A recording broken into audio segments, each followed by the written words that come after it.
Hello students, नमस्कार, सत श्री अकाल, आदाब, स्वागत है आप सभी का आपके पसंदीदा channel Magnet Brains IIT JEE and NEET में, जिसमें हम जेईई केमिस्ट्री का आगाज कर चुके हैं। 11th क्लास का पहला chapter some basic concepts of chemistry को शुरू कर चुके हैं और आज इस वीडियो में हम देखेंगे लॉज ऑफ केमिकल कॉम्बिनेशन का आखिरी यानी कि अंतिम नियम। ऑलरेडी हमने पिछले 4 वीडियो में 4 लॉज देख लिए थे, जहां पर हमने शुरुआत करी थी law of conservation of mass से, फिर हमारे पास आ गया था लॉ ऑफ डेफिनेट प्रोपोर्शन, फिर हमने पढ़ लिया था लॉ ऑफ मल्टीपल प्रोपोर्शन और आखिरी वीडियो में हमने देखा था लॉ ऑफ रेसिप्रोकल प्रोपोर्शन।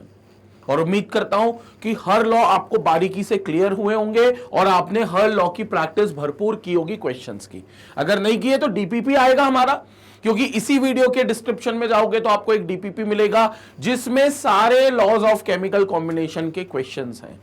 यानी कि लंबा डीपीपी हमने बनाया है, उसमें सारे लॉज इंक्लूडेड किए, 5 लॉज इंक्लूड किए। लेकिन उस डीपीपी को सॉल्व करने से पहले हम ये आखिरी और पांचवा और आखिरी लॉ देख लें, जो है Gay Lussac's law of combining volumes. कौन सा लॉ है? Gay Lussac's law of combining volume. As the name suggest, Gay Lussac's साहब ने ये लॉ दिया था। ठीक है, क्या कहा था इस लॉ के बारे में, अपन इस पर पहले चर्चा कर लेते हैं। तो गे-ल्यूसेक्स लॉ ऑफ गैसियस वॉल्यूम क्या कहता है, ध्यान से सुनेंगे। अगर कोई गैसियस रिएक्शन है, क्योंकि पहली बात तो ये जो लॉ है कंबाइनिंग वॉल्यूम का, ये गैसियस वॉल्यूम्स के लिए बना है। ठीक है, मतलब आपकी जो रिएक्शन होनी चाहिए it should be gaseous reaction, मतलब उसमें गैस इन्वॉल्व होनी चाहिए। कहां पर? रिएक्टेंट तरफ भी और प्रोडक्ट तरफ भी, मतलब दोनों तरफ अपनी गैसेस इन्वॉल्व होनी चाहिए। रिएक्टेंट तरफ भी आपकी गैसेस होनी चाहिए और प्रोडक्ट तरफ भी आपकी गैसेस होनी चाहिए। अब जब रिएक्शन होगी तो जो रिएक्टेंट वाली गैसेस होंगी उनका जो वॉल्यूम कंबाइन होगा, क्योंकि गैसेस जब रिएक्ट करती हैं तो उनका वॉल्यूम देखा जाता है, ना कि उनका मास। हमेशा यह कहा जाता है कि भैया फलानी गैस का फलाना वॉल्यूम कंबाइन हो रहा है फलानी गैस के फलाने वॉल्यूम के साथ। तो वो जो गैसेस का वॉल्यूम कंबाइन होगा, वो वॉल्यूम जो होगा वो सिंपल होल नंबर के रेशियो में कंबाइन होगा।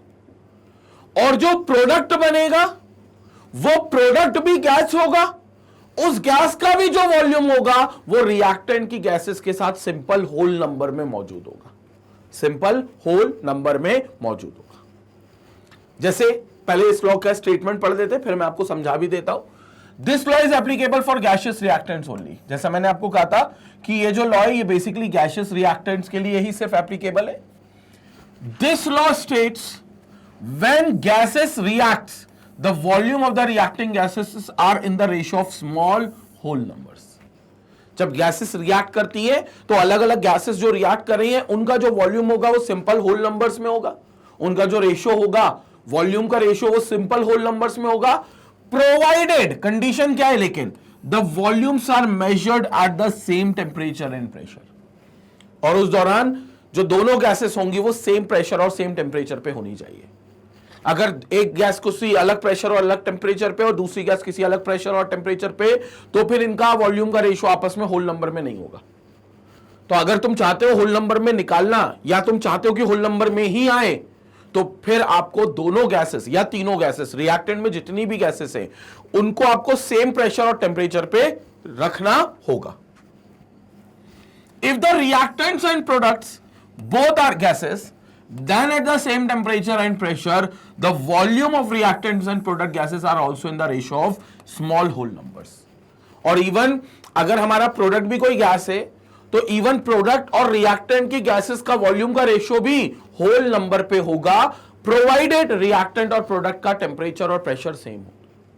तो मतलब क्या कहना चाहता है मोटे मोटे रूप में, किसी भी केमिकल रिएक्शन में गैसेस कहीं भी आए, चाहे रिएक्टेंट तरफ आए चाहे प्रोडक्ट तरफ आए, उनके बीच में आपस में, डिफरेंट गैसेस के बीच में आपस में जो वॉल्यूम का रेशियो होता है वो सिंपल होल नंबर में होगा। यानी कि मान लो मेरे पास एक ए गैस है, मान लो मेरे पास कोई गैस है ए, यहां देखेंगे, मान लो मेरे पास कोई गैस है ये A, reacting with another gas से बी, मेरे पास ये ए गैस है reacting with another gas B. अब ए का मान लेते हैं 1 वॉल्यूम लग रहा है, 1 वॉल्यूम मतलब यूनिट वॉल्यूम इसका कुछ लग रहा है। ठीक है, 1 वोल, इसका भी आपका मान लेते 1 वॉल्यूम लग रहा है। 1 वॉल्यूम मतलब समझना, एक लीटर 1 मिलीलीटर नहीं, 1 वॉल्यूम मतलब इसका 1 मोलार वॉल्यूम लग रहा है, मतलब बी का 1 मोलार वॉल्यूम लग रहा है। 1 मोलार वॉल्यूम बोले तो 1 मोल वाला वॉल्यूम लग रहा है, उसको हम 1 वोल कहते हैं, मोलार वॉल्यूम। अब ये मोलार वॉल्यूम क्या है, थोड़ा सा अपन इसको और डिटेल में समझेंगे जब अपन मोलारिटी पढ़ रहे होंगे, जब अपन मोलारिटी का डिस्कशन करेंगे जो हमें मोल कंसेप्ट के बाद मिलेगा, ठीक है। तो मोलार वॉल्यूम की जो बात आएगी, बेसिकली ये मोल कंसेप्ट से रिलेटेड है, नॉट इवन मोलारिटी, ये मोल कंसेप्ट से रिलेटेड है। तो ये मोल कंसेप्ट में हम मोलार वॉल्यूम समझेंगे। लेकिन अभी कुछ ऐसा वॉल्यूम होता है जिस पर वो गैस 1 मोल मानी जाती है, और वो जो वॉल्यूम होता है उसको मैंने 1 वोल कह दिया, 1 vol, VOL। So this is 1 vol, VOL। तो ये 1 वोल हो गया, ये 1 वोल हो गया, ठीक है। तो ये हमारे पास 1 वोल हो गया, ये हमारे पास 1 वोल हो गया। अब मिलकर ये हो सकता है कुछ बना ले C, ये मिलकर C बना ले, ठीक है। और C हो सकता है 2 वोल आ जाए, जरूरी नहीं है 1 + 1 को करने पर 2 आ रहा हो। ये 2 वोल जो आएगा ये मोल से निकाला जाएगा, और मोल बैलेंस्ड इक्वेशन में देखकर निकाला जाता है। अब ये बात मैं आपको समझा दूंगा, तुम ये मत समझना 1 वोल + 1 वोल सा 2 वोल हो जाएगा, नहीं। ये 1 वोल + 1 वोल करके 2 वोल नहीं हुआ है, वो तो इसके 2 मोल बन गए होंगे।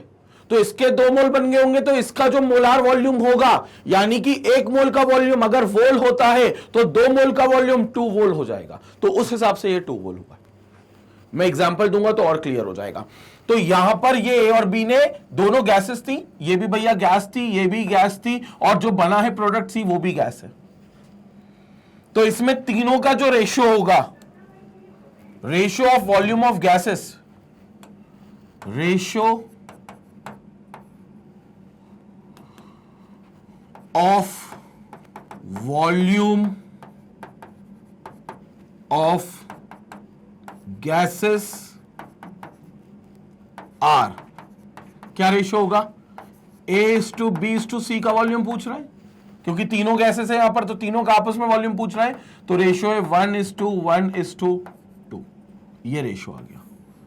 और देखो ये रेशियो बिल्कुल होल नंबर्स में, मतलब अगर A आपकी 1 वॉल्यूम मांगती है तो B का भी आपका 1 वॉल्यूम लगेगा, मतलब A के 1 वॉल्यूम के साथ रिएक्ट करने में B का भी 1 वॉल्यूम लगेगा, और बनने वाला C जो रहेगा वो उनका दुगना बनेगा। A का दुगना बनेगा या B का दुगना बनेगा, किसी का भी दुगना कह लो, लेकिन बनने वाला C का वॉल्यूम डबल हो जाएगा। तो ये डबल हो गया ना, 1:1:2। हो सकता था ट्रिपल हो जाता, हो सकता है क्वाड्रपल हो जाता, लेकिन जो होता तो होल नंबर में होता। 1.5 गुना, 2.25 गुना, 2.5 गुना, 3.5 गुना, ये नहीं होता। 1 टाइम हुआ है तो फिर वो 2 टाइम होता, 3 टाइम होता, लेकिन जो होता वो होल नंबर के मल्टीपल्स में होता। ये है इंपॉर्टेंट बात, यहां से ये है इंपॉर्टेंट बात। अब एक एग्जांपल लेकर ये बात समझ लेते हैं। इनने जो एग्जांपल दिया है वो दिया है नाइट्रोजन एंड हाइड्रोजन गैस का, ठीक है। तो ये एग्जांपल अपन ले लेते हैं अगली इस पे। तो ये वाला पार्ट अगर क्लियर हो गया तो एक बार इसका स्क्रीनशॉट चमका लो, एक बार स्क्रीनशॉट चमका लोगे तो फिर क्या करेंगे अपन, अगले उसमें एग्जांपल देख पाएंगे।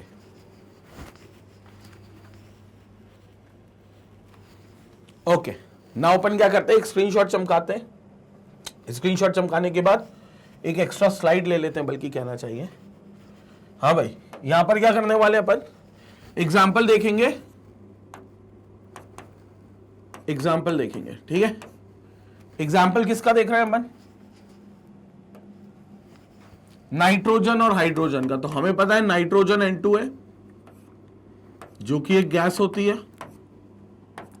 हाइड्रोजन से रिएक्ट कर रही है जो कि एक गैस है, और मिलकर ये अमोनिया बना रही है NH3 जो कि अगेन एक गैस है, मिलकर बना रही है अमोनिया जो कि अगेन एक गैस है। तो हमारे पास क्या हो गया, nitrogen plus hydrogen gives ammonia जो एक प्रकार की गैस है। अब पहले तो इस रिएक्शन को बैलेंस करना है, क्योंकि किसके कितने वॉल्यूम लग रहे हैं वो इस बात पर निर्भर करेगा कि किसके कितने मोल है। और अगर तुम्हें मोल अभी संपट नहीं पड़ रहा है, क्योंकि मोल अभी हम आगे पढ़ेंगे, तो तुम इसको ये मान लो कि कितने इसके कितने स्टीशियोमेट्रिक कोफिशिएंट्स है। स्टीशियोमेट्रिक कोफिशिएंट्स बोले तो बैलेंस करने के पहले तुम कोई नंबर ऐड करते हो, बैलेंस करने के लिए तुम कोई नंबर ऐड करते हो इसके पीछे, वो नंबर्स को हम स्टीशियोमेट्रिक कोफिशिएंट कहते हैं और ये बताते हैं कि भैया ये एटम या ये मॉलिक्यूल इतनी संख्या में है, ये एटम या फलाना मॉलिक्यूल इतनी संख्या में, हम ये बताते हैं। क्लियर हो गया? तो यहां पर हम वही चीज बताना चाहते हैं, तो उसके लिए अपन को क्या करना पड़ेगा? बैलेंस करना पड़ेगा। बैलेंसिंग में कोई बहुत बड़ा रोल नहीं है। N2 1 है, वहां पर यहां 2 है, वहां 1 है, तो यहां पर क्या करें? 2 का मल्टीप्लाई कर दें। ठीक है, तो यहां पर क्या करेंगे? 2 का मल्टीप्लाई करेंगे। 2 का मल्टीप्लाई यहां करेंगे तो हाइड्रोजन 6 हो जाएगा, यहां पर 2 ही है तो यहां 3 का मल्टीप्लाई करेंगे, तो यहां क्या हो जाएगा? 3 का मल्टीप्लाई करेंगे, हो गई balance. N2 + 3H2 gives 2NH3। अब ये जो तुमने स्टीशियोमेट्रिक कोफिशिएंट लिखे ना, ये एक्चुअली मोल्स होते हैं। ये बताते हैं कि कितने इसकी क्वांटिटी लगी है। जैसे हाइड्रोजन गैस की कितनी क्वांटिटी लगी, तो 3 मोल लगे, क्योंकि पहले 3 है ना। अमोनिया गैस कितना बना है, तो 2 मोल बना है, क्योंकि पहले 2 है। हालांकि मोल हम और डिटेल में पढ़ेंगे जब हम मोल कंसेप्ट पढ़ेंगे, और यही वॉल्यूम बन जाएगा। जैसे हाइड्रोजन गैस के 3 मोल हैं तो इसके 3 वॉल्यूम लगेंगे। जैसे अमोनिया के 2 मोल हैं तो अमोनिया के 2 वॉल्यूम्स लगेंगे। ये वॉल्यूम्स उतने हो जाएंगे। संपट पड़ी क्या बात? अब समझे मेरी बात को। रिएक्शन बैलेंस हो गई, रिएक्शन बैलेंस हो गई। अब इस रिएक्शन का मतलब क्या है? यहां पर 1 है, यहां पर कुछ नहीं है, तो यहां पर तो 1 होगा। यहां पर मतलब इसका लगा है आपको 1 वॉल्यूम, 1 मोलार वॉल्यूम। 1 वॉल्यूम मतलब 1 मोलार वॉल्यूम। इसका लगा है आपको 2 वॉल्यूम, 2 वॉल्यूम मतलब 2 मोलार वॉल्यूम। और यहां पर सॉरी 3 है, तो बल्कि कहना चाहिए 3 मोलार वॉल्यूम। तो यहां पर कितना लगेगा? 3 मोल से ना, तो 3 मोलार वॉल्यूम। और यहां ये कितना बन रहा है? 2 मोल्स, तो इसका 2 मोलार वॉल्यूम। ठीक है, तो इसका 1 वॉल्यूम, इसका 3 वॉल्यूम, इसके 2 volume. Now the ratio will become, ध्यान से सुनेंगे। So ratio of volumes of gases, so the ratio of volumes of gases are, क्या है रेशियो? इसका 1 वॉल्यूम, पहले N2 is to H2 is to NH3। ये अमोनिया, ये भी गैस है जो 2 वॉल्यूम में बन रही है। तो what will be the ratio in this case? Ratio देखेंगे, N2 is 1 वॉल्यूम, तो this is 1 volume is to 3 volume is to 2 volume. So this implies ratio will be 1:3 is to 2। अब ध्यान से देखो इस रेशियो को, ये बिल्कुल गे-ल्यूसिक्स लॉ ऑफ गैसियस वॉल्यूम का पालन कर रहा है। कैसे पालन कर रहा है? ये कह रहा है कि भैया नाइट्रोजन गैस अगर 1 वॉल्यूम लगती है तो हाइड्रोजन गैस उसके 3 गुना वॉल्यूम में लगती है, 3 वॉल्यूम। होल नंबर है कि नहीं है? बिल्कुल है।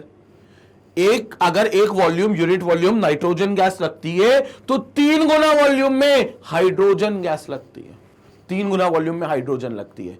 मतलब ये 2.5 गुना नहीं है, ये 2.25 गुना नहीं है, ये 1.7 टाइम्स नहीं है, ये 1.9 टाइम्स नहीं है, ये सीधा है 3 गुना, ट्रिपल कर दिया।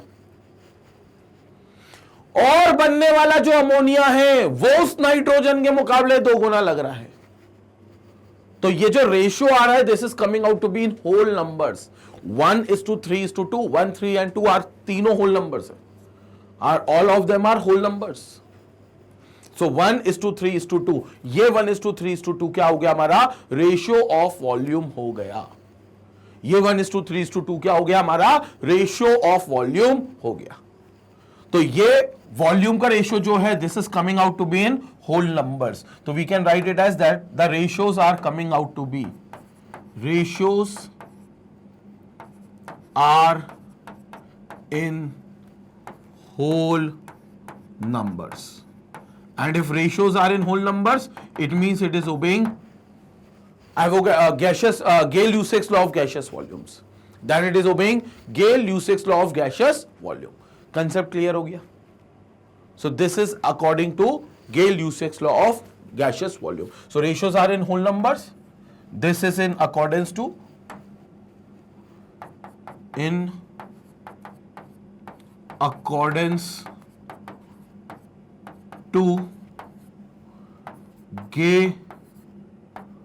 Gay-Lussac's law of gaseous volumes. So this is according to Gay-Lussac's law of gaseous volumes. Clear हो गया? तो ये बिल्कुल इस नियम का पालन कर रहा है। और ऐसा नहीं कि यही रिएक्शन करेगी, दुनिया की कोई भी रिएक्शन जिसमें गैसेस इन्वॉल्व हो, क्योंकि लॉ जो बना है वो गैसियस वॉल्यूम के लिए बना है, तो जिसमें गैसेस इन्वॉल्व होगी सब पर ये नियम लागू होगा, सब पर ये नियम हमें देखेंगे कि हम अप्लाई होगा। क्लियर हो गया बात? एकदम क्लियर हो गया। जल्दी से इसका स्क्रीनशॉट ले लें, एग्जांपल है, फिर हम आगे बात करते हैं। स्क्रीनशॉट लेंगे।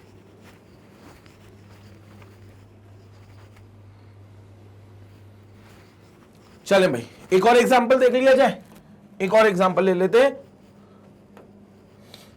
एक और एग्जांपल यहां पर ले लेते हैं, एग्जांपल 2।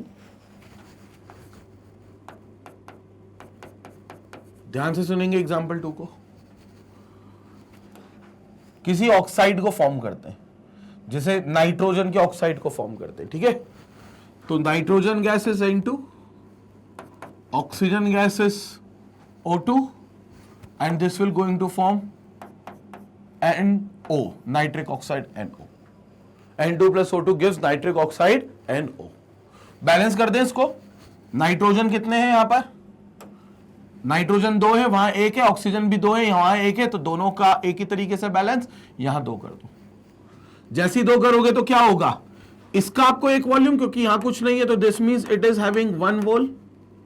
यहां पर कुछ नहीं है तो 1 वोल, तो ये भी आपका 1 वोल हो जाएगा, एक वॉल्यूम। और यहां पर आपके 2 NO है तो इट विल बिकम 2 वोल, तो ये आपके 2 वोल हो जाएंगे। तो ये हो जाएगा 1 वोल और 2 volts. Now ratio of volumes of gases are, ratio of volume of gases are किसके रेशियोज होंगे? पहली बात तो ये nitrogen is to oxygen is to nitric oxide के क्या रेशियो होंगे? देखो आप क्लियर देखो रेशियो, ये है 1 वोल, ये है 1 वोल, क्लियर दिख रहा है अपने को? तो ये 1 vol is to 1 vol is to कितना बन रहा है? 2 वोल। तो रेशियो कितना आ गया? 1:1:2। समझाने की जरूरत नहीं है, 1:1:2 रेशियो संपट पड़ा। 1:1:2 का मतलब क्या है कि अगर नाइट्रोजन गैस आपने यूनिट वॉल्यूम लिया है या 1 वोल लिया है, हाइड्रोजन ऑक्सीजन गैस भी आप यूनिट वॉल्यूम उतना ही लोगे, लेकिन जो बनेगी नाइट्रिक ऑक्साइड वो डबल बन जाएगी। तो ये रेशियोज होल नंबर में है, 1:1:2। These ratios are in whole numbers, और जब रेशियो होल नंबर्स में होंगे तो ये लॉ बिल्कुल एप्लीकेबल होगा। और ये होना चाहिए, क्योंकि ऐसा नहीं है कि कोई गैस नहीं लॉ को फॉलो करेगी, नहीं, दुनिया की हर गैसियस रिएक्शंस को, गैसियस रिएक्शंस मतलब जिसमें रिएक्ट होने वाली भी गैस है और प्रोडक्ट बनाने वाली भी गैस है, वो 100% इस लॉ को ओबे करेगी। तो this is gaseous law, volume law, which is given by Gay-Lussac, तो इसलिए इसको गे-ल्यूसेक्स ऑफ गैसियस वॉल्यूम कहते हैं, Gay-Lussac's law of gaseous volume. Screenshot ले लेते हैं, यहां पर फिर हम वीडियो कंक्लूड करेंगे। स्क्रीनशॉट लेंगे।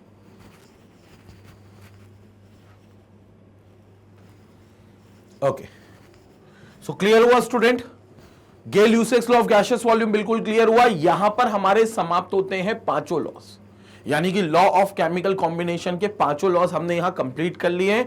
पूरी शिद्दत से यहां पर हमने सारे लॉस को निपटा लिया है। अब हम क्या करेंगे? अब हम अगले वीडियो में डीपीपी, जो कि इस वीडियो के डिस्क्रिप्शन में आपको दी गई है, आप डिस्क्रिप्शन में जाकर चेक करो, वहां पर डीपीपी 2 करके एक लिंक दिया होगा, उस लिंक पर क्लिक करेंगे और वहां से डीपीपी को डाउनलोड करेंगे। ठीक है, तो डीपीपी वहां पर आपको मिल जाएगी। उस डीपीपी को आपके पास एक दिन रहेगा, आप उसको सॉल्व करेंगे। अगर आपसे नहीं बनता है तो अगला वीडियो मेरा उसी वीडियो का सॉल्यूशन होगा। तो आप उसमें जो क्वेश्चन आपसे नहीं बना है उसके वीडियो सॉल्यूशन और उसका टिप्स एंड ट्रिक्स देख सकते हैं। साथ ही अगर कोई डाउट आपको आता है डीपीपी में या आपका आंसर मिसमैच हो रहा है तो वो भी आप क्रॉस चेक कर सकते हैं मेरे साथ, क्योंकि मैं नेक्स्ट वीडियो में उसी पर बेस्ड डीपीपी सॉल्व करवाऊंगा। और इतना ही नहीं, मैग्नेट ब्रेन्स पर डीपीपी और एक्सप्लेनेटरी वीडियोस के साथ आपको एमसीक्यूज की भरपूर मेहनत यहां पर हमारी तरफ से मिलेगी। मतलब आपको भी करनी है, हमें भी करनी है। दूसरी बात जो तुमको यहां पर मिलने वाला है वो मिलने वाले previous year question paper, practice questions, इन सब का जखीरा मिलाएंगे अगर तो लगभग 1500 सवाल हम हर एक चैप्टर पे करने वाले हैं।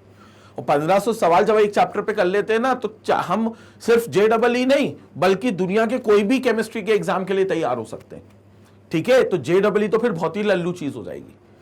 और इसके अलावा आपको लाइव डाउट क्लियरिंग सेशंस होंगे जो वीक में हम लोग एक दिन रखेंगे। लाइव में आऊंगा, कोई भी आपके डाउट होंगे तो लाइव हम उसको कैटर करेंगे। इसके अलावा बहुत सारी चीजें हम लोग Magnet Brains IIT JEE and NEET के चैनल पर आपको प्रोवाइड करने वाले हैं। तो बिल्कुल इस चैनल को सब्सक्राइब कर ले अगर अभी तक नहीं किया है तो, और साथ ही उन दोस्तों तक भेजें, उन रिश्तेदारों तक भेजें, मौसी के लड़के, मामा की बेटी, चाचा ताऊ जी की लड़की, जो भी है तुम्हारे परिवार में जो इस समय JEE केमिस्ट्री के लिए भटके हुए हैं या JEE की तैयारी उन्हें समझ में नहीं आ रही कहां से करनी है, उन तक ये वीडियो जरूर पहुंचाएं और इस चैनल का लिंक भी उन तक पहुंचाएं। साथ ही वीडियो को लाइक भी करेंगे। मैग्नेट ब्रेन्स पर इसी तरीके से अपना प्यार और सपोर्ट देते रहें। Stay connected, stay educated. Thank you.